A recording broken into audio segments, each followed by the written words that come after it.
എല്ലാവർക്കും നമസ്കാരം. UPA സർക്കാരിൻ്റെ അഭിമാനമായ പദ്ധതി എന്നാണ് അവർ പറയുന്നതാണ് മഹാത്മാഗാന്ധി തൊഴിലുറപ്പ് പദ്ധതി. എന്നാൽ കേന്ദ്ര ഗവൺമെൻറ് 20 വർഷമായ ആ പദ്ധതിയുടെ പേരൊന്നങ്ങോട്ട് മാറ്റി. പേര് ഗംഭീരമാണ്, VBG റാംജി. ഇതിനകത്തൊരു റാം എന്നൊരു പേരുള്ളതാണെന്ന് എനിക്ക് തോന്നുന്നത് ഇവിടുത്തെ പ്രതിപക്ഷത്തിനെല്ലാം ഭയങ്കര വിഷമമുണ്ടായത്.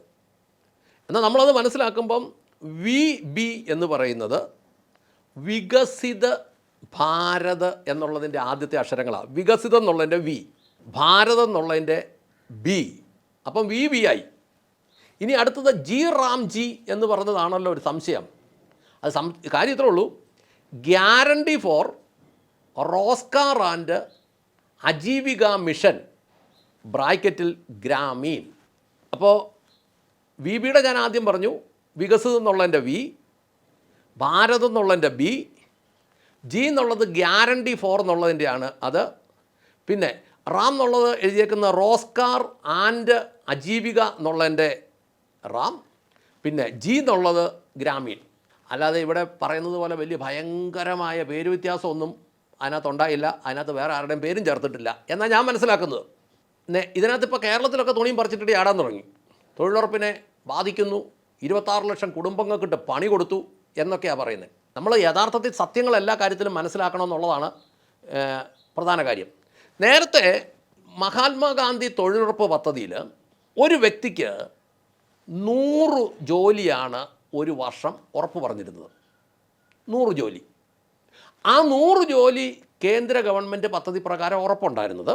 പുതിയ പദ്ധതി പ്രകാരം, അതായത് VBG റാംജി പ്രകാരം 100 ജോലി കിട്ടിക്കൊണ്ടിരുന്നവർക്ക് 125 ജോലി ഉറപ്പാണ്. അപ്പോൾ 125 ജോലിയും കൂടെ കൂടുതലേ ഉള്ളൂ. ഇനി പുതിയ ഈ VBG റാംജി പ്രകാരം തൊഴിൽ നഷ്ടം വന്നെങ്കിൽ അതിന് തൊഴിൽ രഹിത വേതനം കൊടുക്കാനും, അല്ലെങ്കിൽ തൊഴിൽ രഹിത അതിനൊരു വേതനം മിനിമം കൊടുക്കാനും വ്യവസ്ഥയുണ്ട്. അപ്പോൾ ചെയ്യാൻ പറ്റിയില്ലെങ്കിൽ തൊഴിൽ രഹിത വേതനവും കൂടെ കിട്ടും, അല്ലെങ്കിൽ അതിനൊരു ഇൻസെൻറ്റീവ് കിട്ടും എന്ന് നമ്മൾ മനസ്സിലാക്കണം. ഇതിൻ്റെ പ്രശ്നം എന്താണെന്ന് ചോദിച്ചാൽ, പഴയ ബില്ലിൽ 100 ജോലി കൊടുക്കുമ്പം 100 ജോലിയുടെയും കൂലി കേന്ദ്ര ഗവൺമെൻറ്റാണ് കൊടുത്തുകൊണ്ടിരുന്നത്. ഇപ്രാവശ്യം കേന്ദ്ര ഗവൺമെൻറ് 25 ജോലിയും കൂടെ ആളുകൾക്ക് കൂട്ടി. എന്നിട്ട് പറഞ്ഞു, അതിൻ്റെ 60% പൈസ ഞങ്ങൾ തരാം, 40% പൈസ നിങ്ങൾ കൊടുക്കണം എന്ന് പറഞ്ഞാൽ 125 പേർക്ക് അല്ലെ 125 ജോലി ഒരാൾക്ക് കൊടുക്കുമ്പോൾ 75 ജോലിയുടെ ശമ്പളം കേന്ദ്ര ഗവൺമെൻറ് കൊടുക്കും. ബാക്കി 50 ജോലിയുടെ ശമ്പളം സംസ്ഥാന ഗവൺമെൻറ് കൊടുക്കും.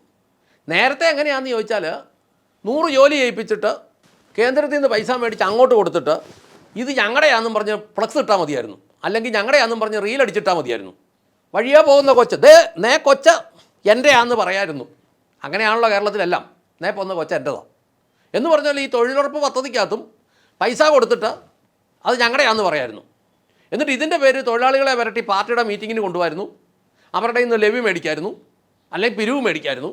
ഇതൊക്കെ ഉണ്ടായിരുന്നു. ഇനി നടക്കാൻ പോകുന്നില്ലെന്നുള്ളതാണ് അതിനകത്ത് പ്രധാനമായിട്ടുള്ളത്. ഇനി ഇതിൽ വേറൊരു വള്ളിയും കൂടെ വെച്ചിട്ടുണ്ട് കേന്ദ്ര ഗവൺമെൻറ്. അതായത് ഇതിൻ്റെ സുതാര്യത ഉറപ്പ് വരുത്താൻ വേണ്ടി ബയോമെട്രിക്സും ജിയോ ടാഗിങ്ങും ഏർപ്പെടുത്തും. ബയോമെട്രിക്സും ജിയോ ടാഗിങ്ങും എന്ന് പറഞ്ഞാൽ ഇതിനകത്തൊരു ശകലം പണിയുണ്ട്. നേരത്തെ പഞ്ചായത്ത് മെമ്പർക്കും കൃഷി വകുപ്പ് ഉദ്യോഗസ്ഥനും രാഷ്ട്രീയക്കാർക്കും ഗുണമുള്ളതുപോലെ ഇത് ആരുടെ പറമ്പിൽ കാട് പറിക്കണമെന്നൊക്കെ തീരുമാനിക്കായിരുന്നു. സൗകര്യം പോലെയൊക്കെ പറിക്കായിരുന്നു. അല്ല, ഞാൻ കേരളത്തിലുള്ളവരോട് ചോദിക്കട്ടെ, ഈ തൊഴിലുറപ്പുകാർ എല്ലാ പറമ്പിലും വന്ന് കാട് പറിക്കാറുണ്ടോ? നിങ്ങളുടെ ആരുടെയും പറമ്പിൽ വന്ന് അങ്ങനെ പറിച്ചിട്ടുണ്ടോ? പഞ്ചായത്തിനും പഞ്ചായത്ത് മെമ്പർക്കും കൃഷി വകുപ്പ് ഉദ്യോഗസ്ഥനും ഒക്കെ താല്പര്യമുള്ളിടത്തും കിട്ടുന്നിടത്തും ഒക്കെ അല്ലേ ഈ പറി നടക്കുള്ളൂ. അല്ലാത്തടത്തൊന്നും നടക്കുന്നില്ലല്ലോ. അങ്ങനെയല്ലേ കണ്ടിരിക്കുന്നത്. അപ്പോൾ ഇത് ഈ ജിയോ ടാഗിങ് എന്നൊക്കെ പറഞ്ഞു കഴിയുമ്പം അതിനൊരു ശകലം പ്രശ്നം വരും. എന്നാന്ന് ചോദിച്ചാൽ, വീട്ടിലിരുന്ന് ഒപ്പിടാൻ പറ്റിയല്ല, ഇഷ്ടക്കാരുടെ ഒപ്പിട്ട് വെക്കാൻ പറ്റിയല്ല, 10 പേര് ജോലി ചെയ്ത് കഴിഞ്ഞാൽ 15 പേരെന്ന് കണക്കെഴുതി വെക്കാൻ പറ്റിയല്ല, പിന്നെ എവിടെയായാലും പണം നിന്ന് കണക്കെഴുതി വെക്കാൻ പറ്റിയല്ല. ഈ ജിയോ ടാഗിങ് നടക്കുന്ന സ്ഥലം എന്ന് പറഞ്ഞാൽ കേന്ദ്ര ഗവൺമെൻറ്റിന് വേണമെങ്കിൽ അന്വേഷിച്ചാൽ ഇത് യഥാർത്ഥത്തിൽ പണി നടന്നിട്ടുണ്ടോ, ഇഷ്ടക്കാരുടെ പറമ്പിൽ മാത്രമാണോ? നാളെ ഒരു കാലത്ത് നമ്മൾ ചോദിക്കുകയാണ്, ഒരു വിവരാവകാശ നിയമപ്രകാരം ഈ പണി എവിടെയൊക്കെ നടന്നിട്ടുണ്ട് എന്ന് ചോദിച്ചാൽ ആരുടെയൊക്കെ പറമ്പിലാണെന്നുള്ളതിൻ്റെ രേഖ കിട്ടും. ആരുടെയൊക്കെ പറമ്പിലാണെന്നുള്ളതിൻ്റെ രേഖ നമ്മുടെ കൈ കിട്ടിക്കഴിഞ്ഞാൽ ഇവരാരാന്ന് അന്വേഷിക്കുമ്പോൾ കൃഷി വകുപ്പുമായിട്ടോ പഞ്ചായത്തിലെ മെമ്പറുമായിട്ടോ പഞ്ചായത്തിലെ ജോലിക്കാരുമായിട്ടോ ഒക്കെ വകുപ്പ് ധാരണയുള്ളവരായിരിക്കും. തന്നെയല്ല, മറ്റേത് ഇത്ര എണ്ണമെന്നങ്ങ് എഴുതി പോയാൽ മതി. പുഷ്പൻ, ശാന്ത, ദിനേശൻ, മണീശൻ, കുമാരൻ എന്നൊക്കെ അങ്ങ് എഴുതി വെച്ചാൽ മതിയായിരുന്നു. ഇനിയിപ്പോൾ ആ പണിയൊന്നും നടക്കില്ല. ഈ പഞ്ചിങ് സമ്പ്രദായമൊക്കെ വരും. അപ്പോൾ ഈ ഒരുത്തൻ്റെ വിരൽ വെച്ച് ഒരുത്തനെ ഉണ്ടാക്കാൻ പറ്റുള്ളൂ. കേന്ദ്ര ഗവൺമെൻറ്റിൻ്റെ ആധാരം ഉണ്ടല്ലോ, വഴിയെ പോകുന്നുണ്ടെന്നും വെക്കാൻ പറ്റിയല്ല. ജിയോ ടാഗിങ് കൂടെ വരുമ്പോൾ ഇത് വലിയ പണിയായി മാറും. അതുകൊണ്ടൊക്കെയാണ് ഇവിടുത്തെ രാഷ്ട്രീയക്കാർ തുണിയും പറിച്ചിട്ട് ആട്ടുന്നത്. ഇത് നടക്കുകയല്ലെന്ന്. അതായത് ഊമ്പിക്കാൻ വകുപ്പില്ലെങ്കിൽ ഇവന്മാർ സമ്മതിക്കുകയല്ലെന്നുള്ള സത്യം. അല്ലാതെ കേന്ദ്ര ഗവൺമെൻറ് ഇതിനകത്ത് വേറെ ദ്രോഹമൊന്നും ചെയ്തിട്ടൊന്നുമില്ല. 25 പണിയും കൂടെ ഓരോ ആളുകൾക്കും കൂട്ടിയിട്ടേ ഉള്ളൂ. കേന്ദ്ര ഗവൺമെൻറ് എല്ലാ സംസ്ഥാനങ്ങളിലും ഇത് 60-40 എന്നാക്കി. എന്ന് പറഞ്ഞാൽ 60% കേന്ദ്രം കൊടുക്കുമ്പം 40% പണിക്കൂലി സംസ്ഥാനം കൊടുക്കണമെന്നാക്കി. അത് BJP ഭരിക്കുന്ന സംസ്ഥാനങ്ങളിലും അങ്ങനെ തന്നെ ആക്കിയത്. പിന്നെ ഈ വടക്ക് കിഴക്കൻ ഹിമാലയൻ സംസ്ഥാനങ്ങൾ, ഈ മഞ്ഞ് മൂടി കിടക്കുന്ന ആ വടക്ക് കിഴക്കൻ സംസ്ഥാനങ്ങളിൽ അത് 90-10 എന്നാക്കി. എന്ന് പറഞ്ഞാൽ കേന്ദ്രം 90% കൊടുക്കും, 10% അവർ കൊടുത്താൽ മതി. കാരണം അവിടുത്തെ ആ സ്ഥിതി വളരെ ദയനീയമാണ്. പിന്നെ കേന്ദ്രഭരണ പ്രദേശങ്ങളിൽ 100% കേന്ദ്രം കൊടുക്കും. കേന്ദ്രഭരണ പ്രദേശങ്ങളിൽ 100% കേന്ദ്രം കൊടുക്കും. ഈ സംസ്ഥാനത്തിന് ഇത് കൊടുക്കാൻ വലിയ ബുദ്ധിമുട്ടാണ്, അങ്ങ് രാജിവെച്ച് മാറിക്കോ. ഇത് കേന്ദ്രഭരണ പ്രദേശം ആയിക്കോട്ടെ. കേന്ദ്രഭരണ പ്രദേശം ആയിക്കഴിഞ്ഞെങ്കിൽ ഇത് മുഴുവൻ കേന്ദ്രം വഹിച്ചോളൂ എന്ന് മാത്രമല്ല, ഈ പിശാചുക്കളെ സഹിക്കേണ്ട കാര്യമില്ലല്ലോ. പറ്റുകയല്ലേ, പോട്ടെ.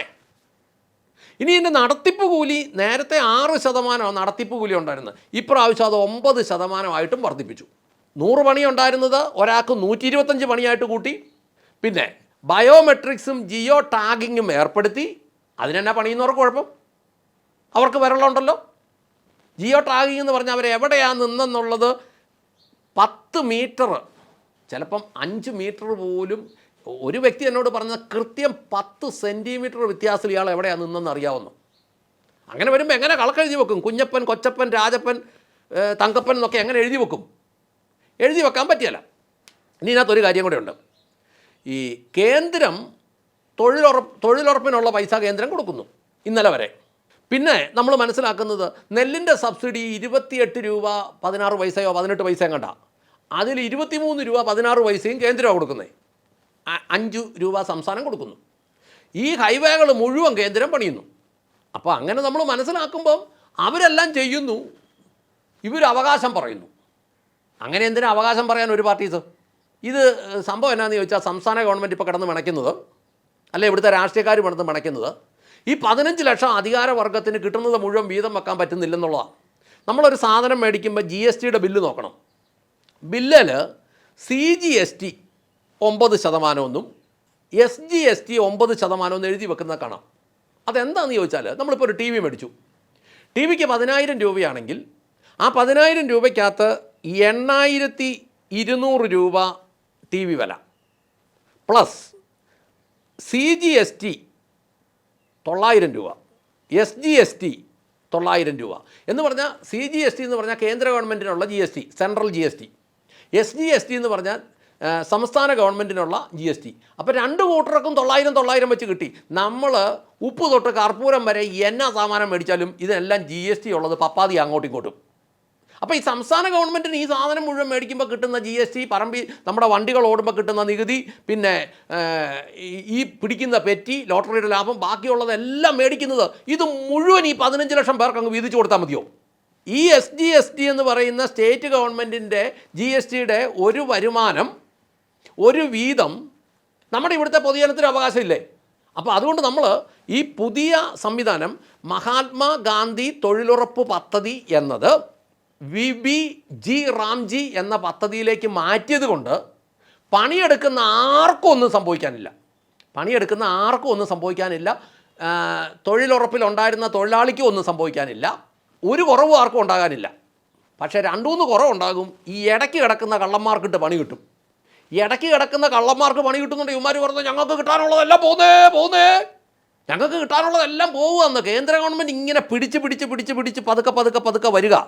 ഇവന്മാരിവിടെ അമുക്കി കൊണ്ടുവരുമ്പം കേന്ദ്ര ഗവൺമെൻറ് ഇങ്ങനെ പിടിച്ച് കൊണ്ടുവരിക. ഈ തൊഴിലുറപ്പെന്ന് പറയുന്നത് ഒരു വലിയ വെളച്ചിൽ പിടിച്ച കേസാണെന്ന് കേന്ദ്ര ഗവൺമെൻറ്റിൻ്റെ ദൃഷ്ടിപ്പെട്ടിട്ട് കുറേ കാലമായി.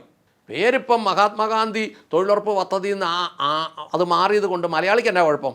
ഇന്ത്യ മുഴുവൻ മാറി. സൂക്കേട് കേരളത്തിൽ മാത്രമേ ഉള്ളൂ.